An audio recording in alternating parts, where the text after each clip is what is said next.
Good afternoon. कैसे हो? सब ठीक ठाक? ओके। तो बेटा, हम लोगों ने लास्ट जहाँ तक पढ़ा है हम आज उनके बेस्ड कुछ बेसिक क्वेश्चंस करेंगे। बेसिक क्वेश्चंस जो कि सबसे ज़्यादा यूज़फुल है एनडीए के लिए। नीट में भी आते हैं बेसिक क्वेश्चंस, लेकिन सबसे ज़्यादा इम्पॉर्टेंट एनडीए के लिए। नीट के लिए भी उतने इम्पॉर्टेंट है, लेकिन फिर भी हम लोग थोड़ा सा अगर ज़्यादा मैं प्रेफरेंस दूंगा तो किसको दूंगा? एनडीए को। और ये बिल्कुल बेसिक क्वेश्चंस हैं, और ये वो वाले बेसिक क्वेश्चंस है जितना हम लोगों ने पढ़ लिया है। हम लोगों ने इससे पहले पढ़ा है कौन कौन सा क्या क्या, average velocity, average speed, distance, displacement, ये सारा हम लोग कर चुके हैं। ये हम लोगों ने पढ़ लिया हुआ है सारा, एक्सेलरेशन वगैरह, ये जितना हम लोगों ने अभी तक पढ़ा बेटा, उसके बेस्ड ही क्वेश्चंस है। तो ये क्या क्या पढ़ चुके हैं हम लोग, इसमें मैं आपको बता दूं। डिस्टेंस, डिस्प्लेसमेंट, स्पीड, वेलोसिटी, तो ये इसके बेस्ड क्वेश्चंस हैं। इतने ही पोर्शन के बेस्ड क्वेश्चंस हैं। तो इसमें हम लोगों ने जो करना है वो क्या करना है बच्चे, अब ध्यान से पहले हमें ये 4 टॉपिक पता होना चाहिए। Distance, displacement and speed and velocity. तो बच्चे अब चलते हैं हम लोग फर्स्ट क्वेश्चन की तरफ। हमारा फर्स्ट क्वेश्चन है, विच of the following is a one dimensional motion. आपने पढ़ा हुआ है one dimensional motion. One dimensional motion कौन सा होता था? 1D मोशन हम लोगों ने पढ़ा हुआ है। उसमें क्या पढ़ा हुआ है बेटे, कि जो वन डायमेंशनल मोशन होता है वो कौन सा मोशन होता है? हमें अगर याद हो तो वो होता है स्ट्रेट लाइन मोशन। कौन सा motion? Straight line motion. So straight line motion को हम लोग क्या बोलते हैं? One dimensional motion. तो यहाँ पे मैं लिख देता हूँ, अगर आपको ना भी याद हो, अगर किसी बॉडी का मोशन कैसा हो बेटा? Straight line motion. One dimensional motion हम किसको बोलते हैं? स्ट्रेट लाइन मोशन को, या फिर हम लोग और क्या बोल सकते हैं? लीनियर मोशन,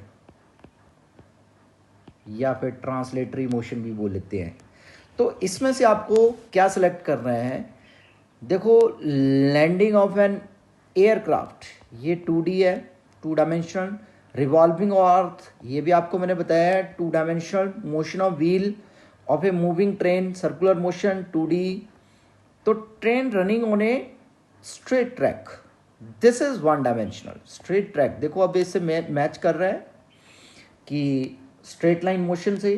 तो इसका मतलब इसकी करेक्ट चॉइस, उसने पूछा है विच of the following is one dimensional motion, तो इसका आंसर कौन सा हुआ? Option D is correct.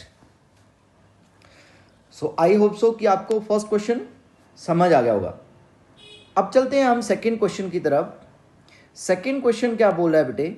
The numerical ratio of displacement to the distance for a moving object is. Numerical ratio means वो क्या पूछ रहा है आपसे? डिस्प्लेसमेंट का मैग्नीट्यूड अपॉन डिस्टेंस। ये क्या पूछ रहा है? डिस्टेंस, इसकी वैल्यू कितनी होगी, ये इसका क्वेश्चन मार्क है। अब देखो भाई, गैस वाले आ गए अब तो चलो, अब ये तो जा रही हैं तो शोर तो होगा ही। उसने क्या पूछा हुआ है? डिस्प्लेसमेंट और डिस्टेंस की रेशियो, यही पूछा हुआ है उसने। तो हम लोगों ने पढ़ा हुआ है बेटा कि जो मैग्नीट्यूड, जो डिस्टेंस होता है वो क्या होता है? ग्रेटर देन और equal to magnitude of displacement. तो हम क्या बोल सकते हैं बेटा कि अगर डिस्प्लेसमेंट का मैग्नीट्यूड अपॉन डिस्टेंस लें तो उसकी वैल्यू क्या आनी चाहिए? अगर इसको मैं इधर ले जाऊं तो ये क्या आएगा? लेस देन और इक्वल टू 1। तो अब हमें ये देखना होगा कि इसकी वैल्यू कितनी आएगी। तो यहाँ पे कितना आंसर आएगा? इसकी वैल्यू आएगी लेस देन, कितनी बेटा? लेस देन और इक्वल टू 1। क्योंकि यहाँ पे अगर अभी भी आपको ये समझ नहीं आया तो मैं इसको दोबारा एक्सप्लेन कर देता हूँ। देखो बच्चे, उसने पूछा हुआ है हमसे डिस्टेंस और डिस्प्लेसमेंट के बारे में। तो सबसे पहले हमें पता होना चाहिए कि जो डिस्टेंस होता है वो क्या होता है, ग्रेटर देन और equal to magnitude of displacement. अगर आपको याद आया हो तो मैंने ये आपको लिखवाया भी हुआ और बताया भी हुआ है। तो डिस्टेंस जो है वो डिस्टेंस इक्वल टू डिस्प्लेसमेंट कब होता है, मैग्नीट्यूड ऑफ डिस्प्लेसमेंट, जब बॉडी का मोशन कैसे हो, स्ट्रेट लाइन मोशन, ये हमें याद है। अदरवाइज डिस्टेंस क्या होता है, ग्रेटर देन किससे बेटा, डिस्प्लेसमेंट से। तो उसने एक्चुअल में पूछा क्या है, डिस्प्लेसमेंट और डिस्टेंस की रेशो पूछी है। तो मैं अगर डिस्टेंस को डिस्प्लेसमेंट के डिवाइड में ले जाऊं तो क्या बनेगा मेरे पास, यहां क्या बच जाएगा, 1 greater than magnitude of displacement upon distance. तो इसका मतलब magnitude of displacement upon distance, ये जो रेशो आई बेटा, ये क्या आई बेटे, लेस देन और इक्वल टू 1। तो ये था इसका क्वेश्चन। तो इसमें अब ऑप्शंस ढूंढते हैं। ऑलवेज लेस देन 1 नो, ये तो हम बोल नहीं सकते। ऑलवेज इक्वल टू 1 ये भी नहीं बोल सकते। ऑलवेज मोर देन 1 ये भी नहीं बोल सकते। इक्वल टू और लेस देन 1, मेरे को लगता है ये वाली ऑप्शन करेक्ट है। तो option D is correct. So the next question is which of the following can be zero when a particle is in motion for some time. तो देखो बेटा, हमने बताया है, जो हमने पढ़ा हुआ है कि डिस्टेंस है जो ऑलवेज क्या होता है, पॉजिटिव, ऑलवेज, नेवर नेगेटिव और जीरो। अगर बॉडी मूव कर रही है तब ये बेटा आपने पढ़ा हुआ है, पॉजिटिव भी हो सकता है, जीरो भी हो सकता है और नेगेटिव भी हो सकता है। तो स्पीड क्या होती है, स्पीड होती है डिस्टेंस अपॉन टाइम। तो डिस्टेंस ऑलवेज पॉजिटिव है तो स्पीड भी ऑलवेज क्या रहेगी, पॉजिटिव। तो उसने पूछा क्या है, विच of the following can be zero. तो जीरो कौन सी वैल्यू हो सकती है इसमें, तो मेरे को लगता है ये डिस्प्लेसमेंट आया हमारे पास। तो इसकी ऑप्शन कौन सी करेक्ट होएगी, बी मींस डिस्प्लेसमेंट। क्योंकि इन सब में देखो ना तो डिस्टेंस जीरो हो सकता है और ना ही स्पीड जीरो हो सकती है अगर बॉडी मूव कर रही है। तो जीरो क्या हो सकता है, सिर्फ और सिर्फ डिस्प्लेसमेंट। अगर आप ध्यान से इस बात को समझे हो तो नन ऑफ द अबव तो हो नहीं सकता। तो इसकी करेक्ट ऑप्शन कौन सी आई, displacement. So the next question is, अब नेक्स्ट क्वेश्चन पे चलते हैं। क्या बोल रहा है बेटा, if distance covered by a particle is zero. देखो उसने क्वेश्चन में दे दिया कि डिस्टेंस कितना है, zero. What can you say about the displacement, आप डिस्प्लेसमेंट के बारे में क्या बोलोगे। तो इसके बारे में सोचो कि अगर डिस्टेंस जीरो है तो क्या ये जरूरी है कि डिस्प्लेसमेंट भी जीरो होगी। ऑफ कोर्स, अगर डिस्टेंस जीरो है किसी मूविंग ऑब्जेक्ट का तो उसकी डिस्प्लेसमेंट भी की क्या होगी, जीरो। व्हाई, क्योंकि डिस्टेंस क्या होता है, मैग्नीट्यूड ऑफ डिस्प्लेसमेंट। तो डिस्प्लेसमेंट का मैग्नीट्यूड ही जीरो है तो ऑब्वियस है डिस्टेंस भी क्या होगा, जीरो। तो इसकी करेक्ट ऑप्शन क्या आएगी, डी। क्या आएगी इसकी करेक्ट ऑप्शन बेटा, डी। तो नेक्स्ट बेटा हमारे पास क्वेश्चन क्या है, the location of A particle.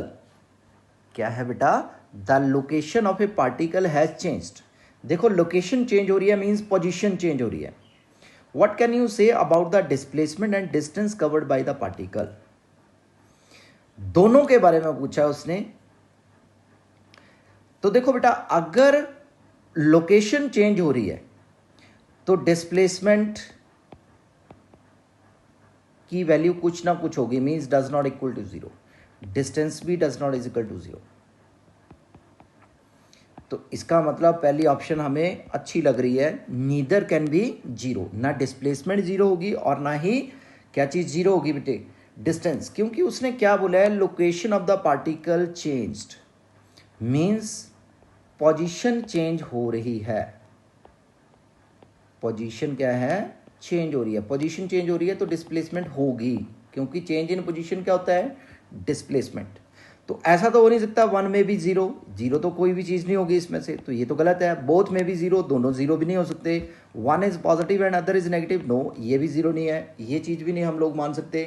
तो इसमें हम लोग क्या बोल सकते हैं बेटा, करेक्ट ऑप्शन ए, कि ये हम श्योर हैं कि नीदर डिस्प्लेसमेंट 0 नॉर डिस्टेंस 0। तो इसकी करेक्ट ऑप्शन हम क्या मानेंगे बेटा, ए। अगला क्या है बच्चे, the displacement of a body is 0। अब उसने क्या दे दिया, displacement of a body is 0। Distance के बारे में बताओ। तो ये तो जरूरी नहीं है कि डिस्टेंस, अगर डिस्प्लेसमेंट 0 हो तो डिस्टेंस भी 0 होगा। नो, मान लो कोई बॉडी ए पॉइंट से चली और ये बी पे गई और ए से बी का डिस्टेंस है 5 मीटर, तो वापस से बी से कहाँ आ गई बेटा, ए पे, तो 5 मीटर इसने इधर को ट्रेवल किया। देखो अब इसकी initial and final position same रह रही है, तो इसका मतलब क्या हुआ, डिस्प्लेसमेंट तो इस केस में कितनी होगी, 0, लेकिन डिस्टेंस कितना होगा, डिस्टेंस 5 इधर को गया और 5 इधर को आया, तो कितना बन गया बेटे, 10 मीटर।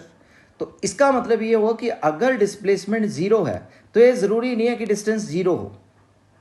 तो इसमें से हम देखेंगे अब, क्योंकि उसने बोल दिया कि डिस्प्लेसमेंट 0 है, तो डिस्टेंस कवर्ड 0 ये ज़रूरी नहीं है, इज़ नॉट 0 ये भी ज़रूरी नहीं है। अब ये देखते हैं कि इज़ नॉट 0 आएगा कि कुछ और आएगा। आगे क्या बोला है, मे और मे नॉट बी 0।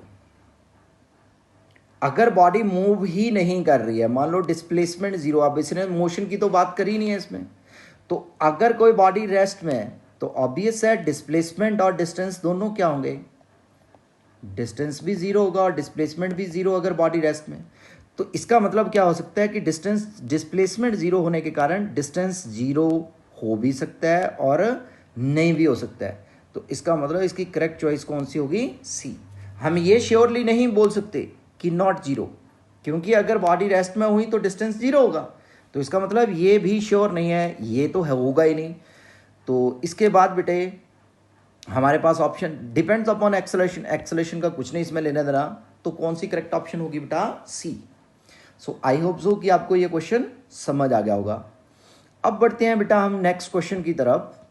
ये है हमारा नेक्स्ट क्वेश्चन, क्या बेटा, ए body is moving along a straight line path with constant velocity. देखो बेटा उसने अब बोल दिया, एक तो स्ट्रेट लाइन मोशन है, दूसरे जो वेलोसिटी है वो क्या है, कांस्टेंट।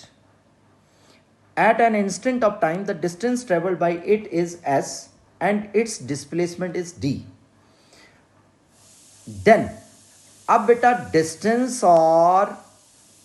डिस्टेंस एस माना है और डिस्प्लेसमेंट डी मानी है, तो बोलते हैं इन दोनों के बीच में क्या रिलेशन है। देखो बेटा जब स्ट्रेट लाइन मोशन होता है, कौन सा motion, straight line motion in a particular direction, तब हम लोगों ने पढ़ा हुआ है कि distance is equal to magnitude of displacement.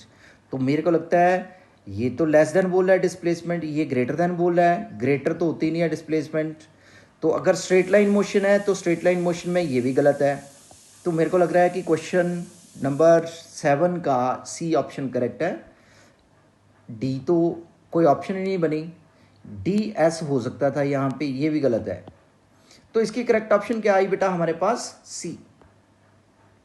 अब question number 8, the speed is in general dash in magnitude and then that of velocity। तो जनरली स्पीड क्या होती है, ग्रेटर या लेस या इक्वल। अगर स्ट्रेट लाइन मोशन हो तो इक्वल होती है, अदरवाइज क्या होती है, ग्रेटर। हम लोगों ने पढ़ा हुआ है बेटा, ये तो बहुत ईजी सी बात है कि जो स्पीड होती है वो क्या होती है बेटा, ग्रेटर देन और equal to velocity, magnitude of velocity. क्यों, बिकॉज क्या पढ़ा हुआ हम लोगों ने, डिस्टेंस ग्रेटर देन और equal to magnitude of displacement, ये हम लोगों ने पढ़ा हुआ है। तो इसकी करेक्ट चॉइस कौन सी आई, बी। इक्वल टू तो हम बोल नहीं सकते, स्मॉलर तो होती नहीं है वेलोसिटी, नन ऑफ दीज है नहीं है, तो कौन सी करेक्ट चॉइस आई, बी। इसके बाद बेटा नेक्स्ट अब एरिया पे बेस्ड क्वेश्चन आ गया, area under velocity time curve over the given interval of time represents, हमें पता है area under velocity time graph किसके बराबर होता था, displacement. Area under velocity time graph is equal to displacement. तो वेलोसिटी और ये तो डायरेक्टली खत्म हो गए। अगर स्लोप दिया होता तो एक्सेलरेशन आता। स्लोप अगर वेलोसिटी टाइम ग्राफ का हम लोग देखें तो किसके बराबर होता है, डिस्प्लेसमेंट के बराबर। लेकिन यहाँ पे क्या पूछा हुआ है, एरिया। एरिया से रिलेटेड क्या आता है हमारे पास, डिस्प्लेसमेंट। नेक्स्ट है बेटा हमारा question number 10th। The distance travelled by a body is directly proportional to the time taken its speed. हाँ जी बच्चे, ये स्पेशली आपको याद आया होगा कि distance directly proportional to time कब होता है, जब स्पीड क्या होती है, यूनिफॉर्म।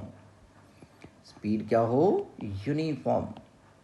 तो इसमें कौन सा आंसर रहेगा, its speed increases decreases remain constant, या सी बिकम्स जीरो। बेटा तो इसकी करेक्ट चॉइस मेरे को तो डी लग रही है, अब आपको पता नहीं क्या लग रहा है। तो ये मैंने करवाया हुआ आपको क्वेश्चन, तो इसकी करेक्ट चॉइस कौन सी हुई, डी। नेक्स्ट है बेटा the slope of velocity time graph for a motion with uniform velocity is equal to. बेटा मैंने ऊपर अभी बता के हटा कि slope of velocity time graph for the motion with uniform velocity, मैंने बताया था कि स्लोप होता है जो वेलोसिटी टाइम ग्राफ का, वो किसके बराबर होता है, एक्सेलरेशन। तो मेरे को लगता है इस क्वेश्चन में एक्सेलरेशन तो कोई ऑप्शन दे ही नहीं रखी है उसने। तो अगर ऑप्शन नहीं दे रखी है तो फिर क्या आएगा, slope of velocity time graph are uniform velocity, final velocity zero, initial velocity none of these दीज। अब एक्सेलरेशन के बराबर होता है स्लोप। अब बच्चे बात ये करते हैं, ओ ये है यहाँ पे यूनिफॉर्म वेलोसिटी। तो जो यूनिफॉर्म वेलोसिटी हो तो एक्सेलरेशन कितना होता है, जीरो। तो इसका मतलब स्लोप होता है, देखो हमें पता है slope of velocity time graph, ये तो हमें पता है किसके बराबर होता है, एक्सेलरेशन। तो अब अगर आप ध्यान से देखोगे कि अब यूनिफॉर्म वेलोसिटी की बात कर दिया उसने, तो एक्सेलरेशन कितना होता है यूनिफॉर्म वेलोसिटी के लिए, जीरो। तो इसका मतलब इसकी करेक्ट चॉइस क्या आनी चाहिए, सी। और यहाँ पे बच्चे मिसगाइड हो सकते हैं, नन ऑफ दीज लिख सकते हैं, लेकिन इसका आंसर क्या आएगा, सी। क्योंकि उसने यहाँ पे हमें फोकस करने के लिए विवश कर दिया, विवश, कि हम इस पे फोकस करें, ये क्या चीज़ है। क्योंकि जब यूनिफॉर्म वेलोसिटी होती है तब एक्सेलरेशन होता है ज़ीरो। तो एक्सेलरेशन जीरो होता है, तो इसका मतलब इसकी करेक्ट चॉइस कौन सी आनी चाहिए, जीरो। इसके बाद बेटा हमारे पास जो नेक्स्ट क्वेश्चन है, the ratio of numerical value of average velocity and the average speed of a body is, मतलब average velocity divided by average speed की रेशियो पूछी है। तो हमें बेटा ये ऑलरेडी पता है, क्या चीज़ पता है हमें, एवरेज वेलोसिटी क्या होती है, total distance displacement upon total time taken. Time तो कट जाएगा, तो एवरेज स्पीड डायरेक्टली डिपेंड करती है टोटल डिस्टेंस पे। तो डिस्टेंस क्या होता है, less than that of, sorry displacement less than that of distance. तो ये क्या आएगा, लेस देन और इक्वल टू 1। तो इसका मतलब इसकी रेशियो क्या आ गई, लेस देन और इक्वल टू 1। तो देखो इसमें है यूनिटी और लेस, यस यूनिटी मीन्स 1 की बात कर रहे हैं। तो करेक्ट चॉइस इसकी कौन सी होगी, बी। क्योंकि 1 तो होता नहीं है, ग्रेटर हो नहीं सकता, लेस देन यूनिटी ये ज़रूरी नहीं है, लेस देन और इक्वल टू भी हो सकता है। तो इसकी करेक्ट चॉइस कौन सी लेंगे हम लोग, बी। नेक्स्ट है question number 13th। The slope of the tangent drawn on the position time graph means slope of position time graph किसके बराबर होता है, हमें याद हो तो वेलोसिटी। तो इसकी करेक्ट चॉइस सी। यहाँ पे कुछ मिस्टेक हो गई है ऑप्शंस में, तो इसकी करेक्ट चॉइस कौन सी हुई बेटा, सी, क्योंकि ये पढ़ा हुआ हम लोगों ने slope of position time graph velocity के बराबर होता है। इसके बाद बेटा what is the numerical ratio of velocity to speed of an object, फिर वही आ गया यार, velocity to speed numerical ratio क्या होगी। तो इसके लिए अब हमें देखना पड़ेगा, अभी अभी करके हटे हम लोग, लेस देन और इक्वल टू 1। क्यों बच्चे, क्योंकि हम सीधा ही लिख लेते हैं स्पीड ग्रेटर देन और equal to magnitude of velocity. तो हम क्या बोल सकते हैं कि वेलोसिटी अपॉन स्पीड क्या हो सकता है बेटा, लेस देन और इक्वल टू 1। तो इसमें से देखिए अब ऑलवेज इक्वल टू 1, ऑलवेज तो नहीं बोल सकते, ऑलवेज लेस देन 1 ये भी नहीं बोल सकते, ऑलवेज ग्रेटर देन 1 ये भी नहीं बोल सकते, इधर लेस और इक्वल टू 1। तो मेरे को लगता है इसकी करेक्ट चॉइस कौन सी हुई, डी। तो ये था आज का आपका कुछ क्वेश्चंस बेटा, जो बिल्कुल बेसिक क्वेश्चंस हैं। तो आई होप सो कि आपको ये समझ आए होंगे, और अगर कोई डाउट हो तो ज़रूर बेटा पूछो, लेकिन ये क्वेश्चंस ज़रूर करो, ज़रूर करो बेटा।